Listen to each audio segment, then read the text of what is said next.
Romantic pull. Listen, I'm not here to hate on passion. Passion is great. It's the reason Romeo climbed a balcony, Jack froze in the Atlantic, and your friend texts their situationship you up at 2 a.m. But here's the problem.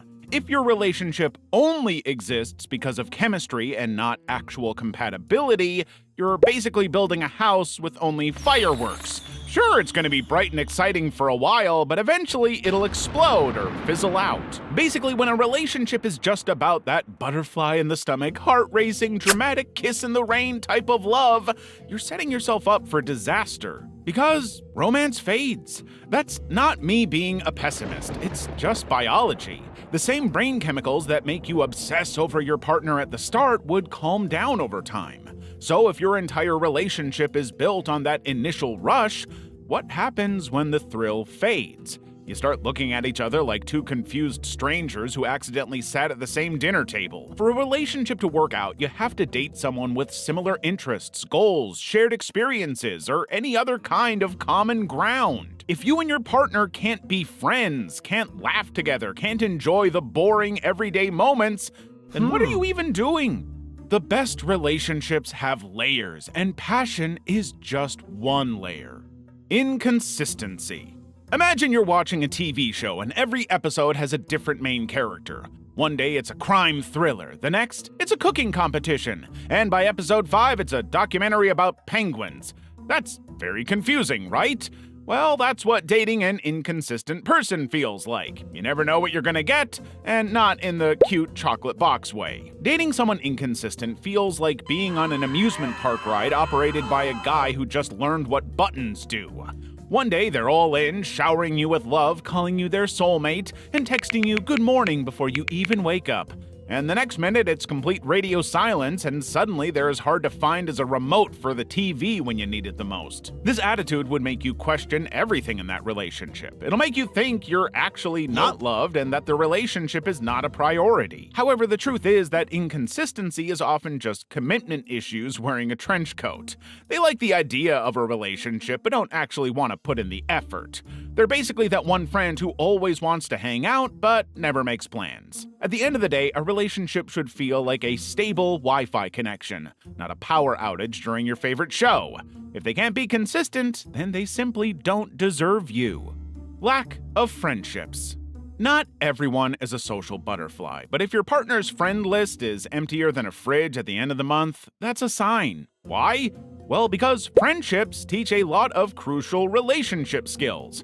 In friendships, you learn compromise, conflict resolution, aka fighting without sending K, and ghosting, and finally, basic social skills. So if your partner has never maintained a friendship, what makes you think they can handle a romantic relationship? The problem with your other having absolutely zero friends is that every single thought, complaint, and issue is going to be dumped on you, because you're the only one they talk to. You wanted a partner, not a therapist on call 24/7. Having friends also teaches you personal space, how to respect other people's time, and when to back off.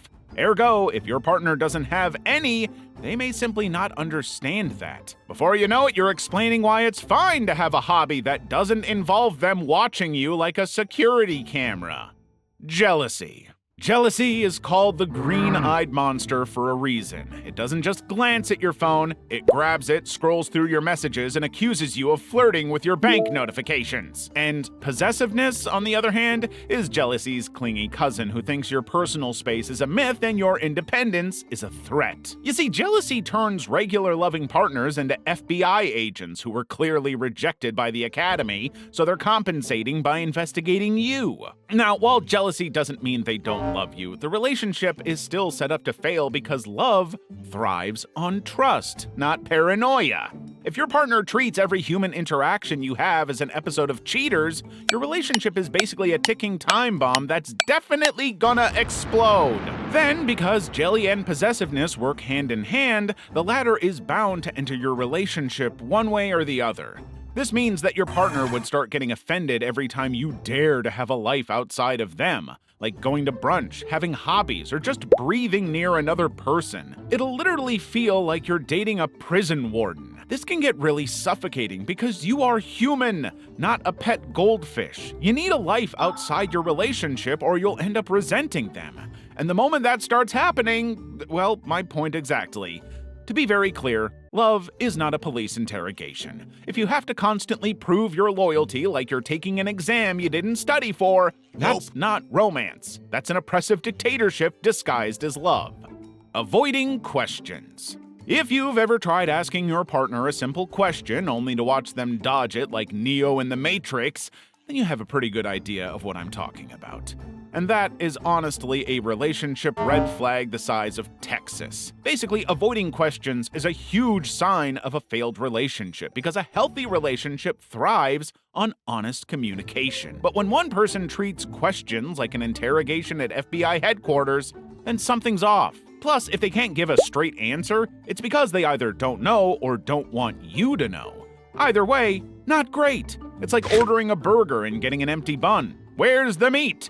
If someone constantly avoids questions, they might be hiding something. Feelings, the truth, or possibly a second family. To make it worse, your significant other avoiding your questions would put you in a difficult position. You'll start overanalyzing everything, creating conspiracy theories wilder than a true crime documentary, and trying to decide the vague answers they provide like some low-budget CIA agent. It's not love, but severe stress with a side of trust issues. Just know that a relationship is not an escape room, so you shouldn't have to solve puzzles just to get a straight answer. If your partner constantly dodges questions, they're not protecting their peace, they're protecting their secrets. And trust me, you don't need that kind of stress.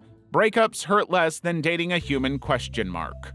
Contempt. Contempt is what happens when eye-rolling, sarcasm, and passive-aggressive signs evolve into their final, most toxic form. It's not just disagreeing with your partner, it's disrespecting them, treating them like they're an idiot who somehow managed to escape adult supervision. In fact, Dr. John Gottman, the relationship Sherlock Holmes, studied thousands of couples and found that contempt is the #1 predictor of a breakup. It's worse than just arguing because it means one partner sees the other as beneath them. Like they're stuck babysitting an adult who never quite figured out how laundry works. If your relationship is a house, contempt is termite infestation level damage. You might not see it at first, but eventually, the whole thing collapses. It often starts with criticism, defensiveness, and stonewalling. Your partner would roll their eyes at anything you do or say, mock you like they're getting paid for it, and would speak to you in a way that suggests you have an IQ of a potato. Basically, if you notice your partner is doing any of this more than they're doing cute things like stealing their hoodies or sending them memes, it's not looking good. But there's still a way to save your relationship, and that's simply by replacing contempt with respect and appreciation. In short, stop acting like you're dating a life-sized mistake and start treating them like someone you actually like. Criticism. Love is supposed to be a safe space, a cozy little emotional bubble where you feel cherished, supported, and, at the very least, not constantly under attack like a medieval fortress during wartime. But when criticism sneaks into your relationship, that bubble gets popped fast. Suddenly, your love life would start to feel less like a rom-com and more like an episode of Hell's Kitchen, where you're always being scolded for every emotion. The thing is, criticism isn't just an innocent suggestion or a casual complaint, but it's the silent assassin of romance. Complaints are different because here your partner addresses an issue. But with criticism, they address your entire personality with every single opportunity, like a disappointed parent at a parent-teacher conference. The worst part about getting constantly criticized is that it'll eat away at your relationship from the inside out. And by the time you notice the damage, the whole thing is ready to collapse. It would also mess with your self-worth, self-esteem, and confidence, because when the person you love is constantly twisting your words and dissecting every action you take, your relationship would practically start to feel like a never-ending episode of Judge Judy, except you never get to win. Attraction thrives on admiration, appreciation, and mutual respect. So if your partner spends more time critiquing you than complimenting you, don't be surprised when the chemistry disappears faster than socks in a washing machine. So you better exit, because life's too short to date someone who makes you feel like a defective product in need of constant repair. Silent treatment. Once again, a successful and healthy relationship thrives on communication, and communication literally means talking. You can see the problem already, right?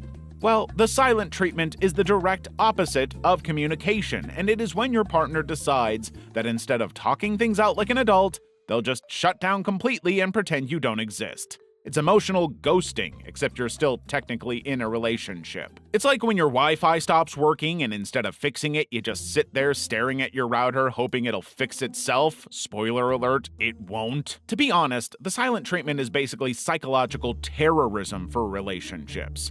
Your partner isn't ignoring you because they suddenly forgot how words work. They're trying to punish you, and most times it's always a control tactic, like a passive-aggressive timeout for adults. Except instead of, go sit in the corner, it's, I'm gonna act like you don't exist until you beg for my attention. That's not love. That's a hostage situation. Now, if one partner is constantly resorting to the silent treatment, the other starts feeling insecure, confused, and like they're walking on eggshells. Eventually, the person on the receiving end either explodes with frustration or checks out emotionally. Either way, that relationship is about as stable as a Jenga tower in an earthquake. A real partner talks, listens, and works through things, so if yours treats communication like a limited-time offer, run before your love story turns into an awkward, never-ending mime performance. Belittling.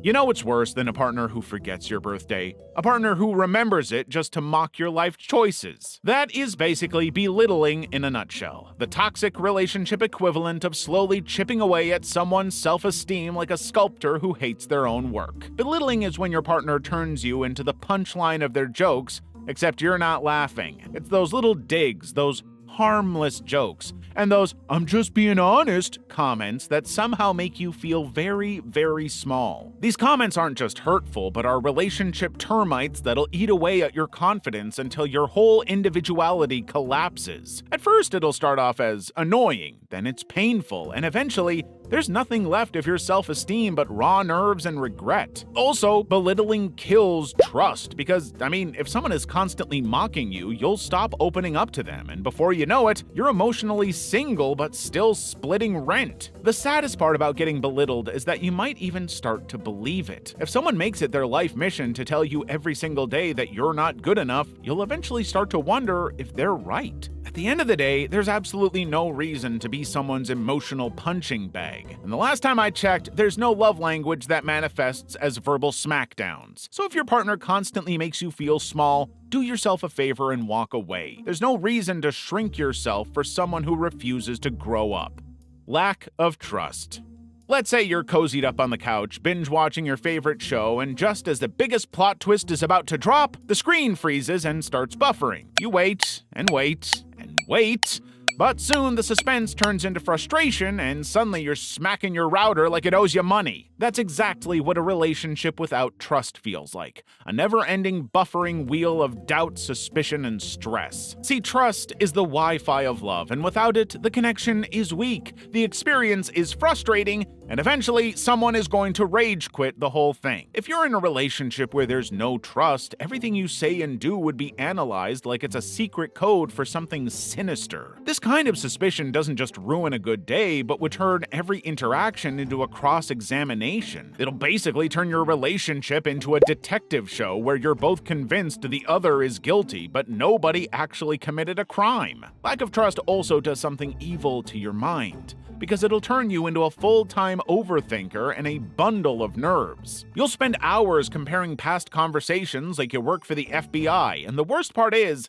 that 99% of the time, there's no crime, just an overactive imagination. But your brain doesn't care, as it's already jumped into full Mission Impossible mode and is determined to piece together evidence that doesn't exist, just to prove that your perfectly normal partner is somehow moonlighting as a double agent. You'll start seeing red flags everywhere, even when there aren't any. Sadly, the more you suspect someone, the more they feel like they have to prove their innocence, and that's where the real problem lies. They'd start hiding things just to avoid the fight, withdraw emotionally because nothing they do feels like enough, and would eventually begin to resent you because nobody likes being treated like a villain in a movie they never auditioned for. Eventually, they'll leave, not because they were cheating, but because they were tired of being accused of it. Avoidance of conflict. Have you ever seen those couples who never fight, who are always smiling, who finish each other's sentences? Yeah, one of them is probably blinking in Morse code for help. The truth is that no matter how in love you are with someone, there must be conflict at least once in a while. It's a literal sign of engagement, and it means you care. So if you're always sweeping problems under the rug, just know that you don't have a rug anymore, but a mountain of unresolved issues. And one day, you'll trip over it and fall face first into a breakup. It's like ignoring a fire alarm because you don't like loud noises. Avoiding conflict doesn't make the problem go away. It just marinates them in bitterness until they're fully seasoned and ready to explode at the worst possible moment. Healthy conflict is like exercise, and while it sucks when you're doing it, it'll make you stronger, more flexible, and less likely to throw a dumbbell at your partner's head afterwards. So if you truly care about someone, you should be able to tell them when they're being a little annoying without fearing a breakup.